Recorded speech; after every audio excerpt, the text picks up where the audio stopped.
എല്ലാ സുഹൃത്തുക്കൾക്കും ലൈഫ് വിഷനിലേക്ക് ഒരിക്കൽ കൂടി സ്വാഗതം ചെയ്യുന്നു. ഞാൻ GK തുമ്പക്കാരൻ. ആദ്യമായി തന്നെ പുതിയ സത്യപ്രതിജ്ഞ ചെയ്ത എല്ലാവർക്കും, മുഖ്യമന്ത്രിക്കും മറ്റു മന്ത്രിമാർക്കും ലൈഫ് വിഷൻ്റെ ആശംസകൾ ആദ്യമായി അറിയിച്ചുകൊള്ളുന്നു. ഇതിനോടൊപ്പം തന്നെ ഇലക്ഷൻ മാനിഫെസ്റ്റോയിൽ പറഞ്ഞിരുന്ന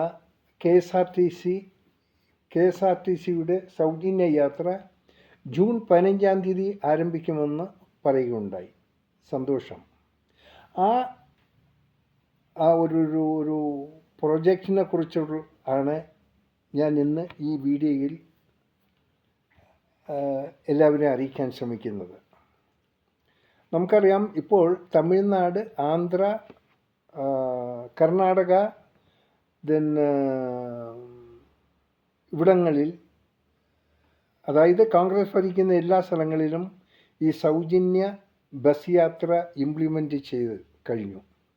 ഇതിന് വേണ്ടത് വിശദമായ ഒരു പഠനമാണ് ആവശ്യം. അതിനായി ഇപ്പോൾ ഈ ഇതര സ്റ്റേറ്റുകളിൽ ഇതേപോലെ സൗജന്യ യാത്ര നടത്തുമ്പോൾ അതിൻ്റെ മോഡ് ഓഫ് ഓപ്പറേഷൻ എന്താണെന്ന് മനസ്സിലാക്കിയാൽ ഒരുപക്ഷെ ചില കാര്യങ്ങൾ നമുക്കതൊന്ന് മനസ്സിലാക്കാൻ പറ്റും. ഒപ്പം നമുക്ക് നമ്മുടേതായ രീതിയിൽ നമ്മുടേതായ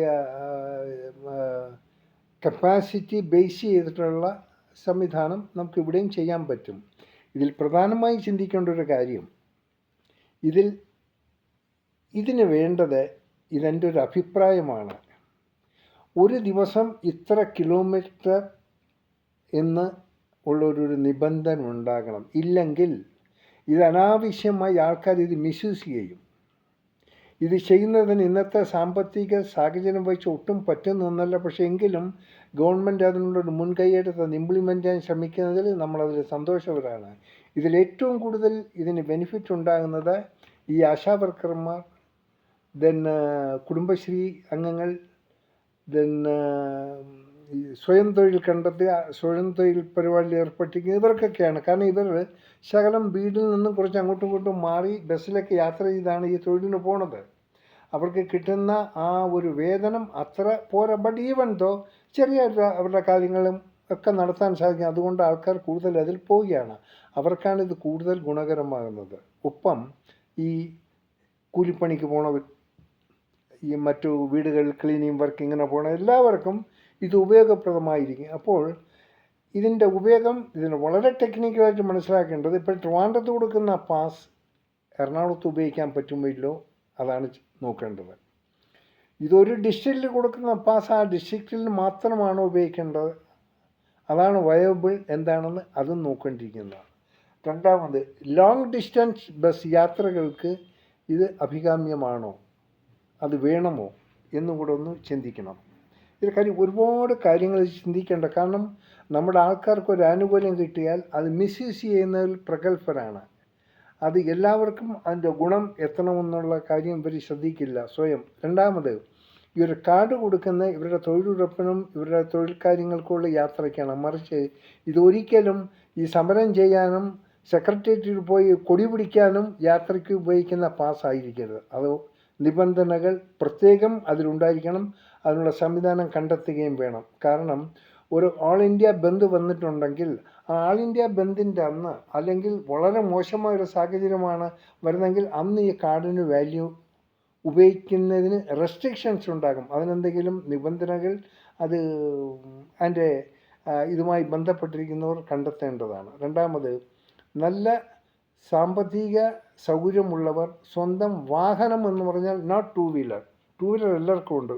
കൂലിപ്പണിക്കാരും ടൂ വീലറുണ്ട്. അവർക്കല്ല, കാറൊക്കെ ഉള്ള വീട്ടിൽ ഉള്ളവർക്ക് ഈ കാർഡ് ഇഷ്യൂ ചെയ്യരുത്. സാമ്പത്തിക ശേഷി ഉള്ളവർക്കും ഈ കാർഡ് കൊടുക്കേണ്ട കാര്യമില്ല. ഇത് പാവപ്പെട്ടവർക്കും നിർധനർക്കും അവർക്ക് വേണ്ടിയുള്ളൊരു കാർഡാണ്. അതാണ് ഏറ്റവും ശ്രദ്ധിക്കേണ്ടത്. പിന്നെ ട്രിവാൻഡ്രത്തോ കൊല്ലത്തോ അല്ലെങ്കിൽ ഓരോ ഇതര സിറ്റികളിൽ താമസിക്കുന്ന അവർക്കായിരിക്കും ആ കാർഡ് അവിടെ ഉപയോഗിക്കാനായിരിക്കും സൗകര്യം ചെയ്യേണ്ടത്. അല്ലാതെ ട്രിവാൻഡ്രത്തെ കാർഡ് കോട്ടയം ഉപയോഗിക്കണം, കോട്ടയത്തെ കാർഡ് കാസർഗോഡ് ഉപയോഗിക്കാനും, കാസർഗോഡിൻ്റെ കാർഡ് വന്ന് കണ്ണൂർ ഉപയോഗിക്കാൻ, അങ്ങനെയുള്ളൊരു സംവിധാനം വേണോ വേണ്ടെന്ന് വളരെ ദീർഘമായൊരു വീക്ഷണം ഉണ്ടായിരിക്കണം. കാരണം നിങ്ങളൊരു കാർഡ് കൊടുത്തു കഴിഞ്ഞാൽ, ഒരു പാസ് കൊടുത്തു കഴിഞ്ഞാൽ പെട്ടെന്ന് അതൊരു മാറ്റം വരുത്തുന്ന കാര്യം ബുദ്ധിമുട്ടുണ്ട്. അതുകൊണ്ട് മാക്സിമം ഒരു ലിമിറ്റഡ് ടൈമാണ് നല്ല വിശദം, നല്ല ഇതുമായിട്ട് ബന്ധപ്പെടുന്നവർ, ഇതിനെ വീക്ഷണം ചെയ്യാൻ കഴിവുള്ളവർ അതിൻ്റെ അപാകതകളെ കണ്ടെത്താനും അതിനെ നല്ല രീതിയിൽ നടത്തിപ്പിക്കാനുമുള്ളൊരു സംവിധാനം, അതിനൊരു ഒരു ഒരു ഗ്രൂപ്പ് ഇടപെട്ട്, അതായത് KSRTC അവരുമായിട്ട് ബന്ധപ്പെട്ട് തന്നെ നല്ലൊരു സംവിധാനം അതിൻ്റെ ടേംസ് ആൻഡ് കണ്ടീഷൻ എല്ലാം അതിൽ കാണിച്ചിരിക്കുകയാണ്. ഈ ഒരു കാർഡിലൂടെ, അതായത് ഈ ആവശ്യം ഇല്ലാത്ത യാത്രകൾക്ക് അനാവശ്യമായി ഇതിനൊന്നും ഉപയോഗിക്കുന്നത് ഒട്ടും ശരിയല്ല. കാരണം ഈ കാർഡും വാങ്ങി ദൂരസ്ഥല അമ്പലത്തിൽ പോകാനും അല്ലെങ്കിൽ ബീച്ചിൽ പോകാനും ഇതിനൊക്കെ ആവശ്യമാണ്. പക്ഷേ ആ രീതിയിലായിരിക്കരുത് ഈ കാർഡിനെ ഉപയോഗിക്കേണ്ടത്. പ്രത്യേകം ശ്രദ്ധിക്കണം. രാവിലെ ആൾക്കാർക്ക് സമയത്തിന് ജോലിക്ക് പോകണം, അവർക്ക് തിരിച്ച് വീട്ടിൽ എത്തണം. അതാണ് ഏറ്റവും ഇമ്പോർട്ടൻറ്റ്. അവർക്ക് വണ്ടിക്കൂലി ഇല്ലെങ്കിലും അവർക്ക് ഈ പാസ് കൊണ്ട് പോയി വരാനുള്ള സൗകര്യം ഉണ്ടായിരിക്കണം. ഒപ്പം ഒരു മസ്റ്റായിട്ട് ഇതിലൊരു കിലോമീറ്റർ, ഒരു ദിവസം ഇത്ര പെർമിറ്റ് അലൗഡേ ഉള്ളൂ എന്നവർ ആ കാർഡിൽ അതിനുള്ള സംവിധാനം ഉണ്ടായിരിക്കണം. അപ്പോൾ ഇതിൻ്റെ ഈ ഷേപ്പിംഗ് മിഷനിൽ അതിനുള്ള പ്രോഗ്രാം കൂടെ ആഡ് ഓൺ ചെയ്താൽ സൗകര്യമായിരിക്കും. അപ്പോൾ ഒരു മാസം ഇവർക്ക് ടോട്ടൽ യാത്ര ചെയ്യാമെന്നുള്ള കിലോമീറ്റർ അത്രയും കിലോമീറ്റർ അവർക്ക് ഉപയോഗിക്കാം. അതായിരിക്കും സൗകര്യം. അല്ലാതെ ഇഷ്ടമുള്ളിടത്ത് പോയപ്പോൾ ഇവിടെ നിന്ന് ട്രിവാൻഡ്രത്തിരിക്കുന്ന ഇപ്പോൾ ജസ്റ്റ് ഒന്ന് കൊല്ലത്ത് പോകണം, അല്ലെങ്കിൽ ഒന്ന് കോട്ടയത്തുള്ള പല സ്ഥലങ്ങളിൽ പോകുമ്പോൾ ഈ കാർഡ് ഉപയോഗിക്കാൻ ബുദ്ധിമുട്ടാണ്. എന്നാൽ ആ കിലോമീറ്റർ അതിലുണ്ടെങ്കിൽ മേ ബി ദേ ക്യാൻ, കുഴപ്പമില്ല.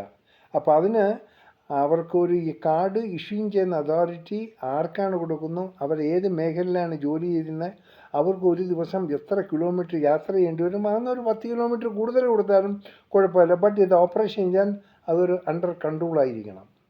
സോ ഏത് സൗകര്യം ഗവൺമെൻറ് ഉണ്ടാക്കിയാലും നാം നല്ല രീതിയിൽ ഉപയോഗിക്കാൻ ശ്രമിക്കുക. ഒരിക്കലും ഒരു സമരത്തിന് വേണ്ടി കാർഡ് ഉപയോഗിക്കരുത്. എൻ്റെ ഒരു റിക്വസ്റ്റാണ്. അത് വേണമെങ്കിൽ പാർട്ടിക്കാർ എന്തോ അവരുടേതായ വാഹനങ്ങളൊക്കെ ഉണ്ടായിക്കോട്ടെ, ഈ ഒരു കാർഡ് കൊണ്ട് സമരം നടത്താൻ പോണത് ഒട്ടും അഭികാമ്യമല്ല. ഇത് നാം വളരെ ശ്രദ്ധിക്കേണ്ടതാണ്. അതുകൊണ്ട് എല്ലാവരോടും പറയുന്നു, ഈ ഗവൺമെൻറ്റിൻ്റെ സാമ്പത്തിക സ്ഥിതി നമുക്കെല്ലാം അറിയാം, വളരെ ശോചനീയമാണ്. എങ്കിൽ തന്നെയും അവർ പറഞ്ഞത് ഇംപ്ലിമെൻ്റ് ചെയ്യുന്നു. രണ്ടാമത് ആശാ വർക്കർമാർ, സെക്രട്ടേറിയറ്റിലൊക്കെ ഒത്തിരി നാൾ കഷ്ടപ്പെട്ടവർക്ക് അവർക്കും അത് അവർ സാങ്ഷൻ ചെയ്ത് കഴിഞ്ഞു. അതും നല്ല കാര്യം തന്നെ. അപ്പോൾ പടിപടിയായിട്ട് പറഞ്ഞതെല്ലാം സാധൂകരിക്കും. അതുപോലെ നമുക്ക് നല്ലൊരു ടീമാണ്. മുഖ്യമന്ത്രിയും നല്ല കഴിവുള്ളൊരു മുഖ്യമന്ത്രിയാണ്, വിദ്യാഭ്യാസമുള്ളൊരു മന്ത്രിയാണ്. അതുപോലെ തന്നെ ഒപ്പമുള്ള മന്ത്രിമാരും MLA മാരും എല്ലാം വെൽ ക്വാളിഫൈഡാണ്, ചങ്കൂറ്റവും കഴിവുമൊക്കെ ഉള്ളവരാണ്. ഈവൻ പ്രതിപക്ഷവും ഇതിനോടൊപ്പം യോജിക്കുക. പ്രതിപക്ഷത്തിന് 10-35 ആൾക്കാരുണ്ടെന്ന് കാര്യമില്ല. അവർ നല്ലൊരു മനസ്സോടുകൂടി മുമ്പോട്ട് പോകണം. നല്ല രീതിയിൽ നമ്മുടെ ഈ സ്റ്റേറ്റ്സിനെ ഡെവലപ്പ് ചെയ്തെടുക്കേണ്ട ഒരു കാര്യമാണ്. നല്ല നല്ല കാര്യങ്ങളാണ് ഗവൺമെൻറ് തീരുമാനിച്ചിരിക്കുന്നത്. ആ തീരുമാനങ്ങൾക്ക് പബ്ലിക്കിൻ്റെ സപ്പോർട്ടും കൂടി ഉണ്ടെങ്കിൽ മാത്രമേ ആ പ്രോജക്റ്റുകൾ നല്ല രീതിയിൽ ഇംപ്ലിമെൻറ്റ് ചെയ്യാൻ പറ്റൂ. ഇത് വലിയൊരു സഹായമാണ്. അറ്റ്ലീസ്റ്റ് ഒരു 500 to 600 രൂപ, 500-600 രൂപ അവർക്ക്, അതായത് വണ്ടിക്കൂലിക്ക് കൊടുക്കുന്ന പൈസ ഇതിൽ കൂടെ സേവ് ചെയ്യാൻ പറ്റുകയാണെങ്കിൽ അത് വലിയൊരു കാര്യമാണ്. ഇത് എല്ലാവരും ഒന്ന് ഓർത്താലും എല്ലാവരും ഒന്ന് സഹകരിച്ചാലും മിനിസ്ട്രിക്ക് ഇനിയുള്ള പല ആനുകൂല്യങ്ങളും ഇതുപോലെ ഇംപ്ലിമെൻറ്റ് ചെയ്യാനുള്ള ഇത് ഒരു ആർജവം മിനിസ്ട്രിയിൽ ഉണ്ടാകണമെങ്കിൽ ഉപഭോക്താക്കൾ ഇതിനെ നല്ല രീതിയിൽ കണ്ടെത്താൻ, നല്ല രീതിയിൽ ഉപയോഗിക്കാൻ ശ്രമിച്ചാലും. കാണാം വീണ്ടും മറ്റൊരു വീഡിയോയിലൂടെ. Thank you.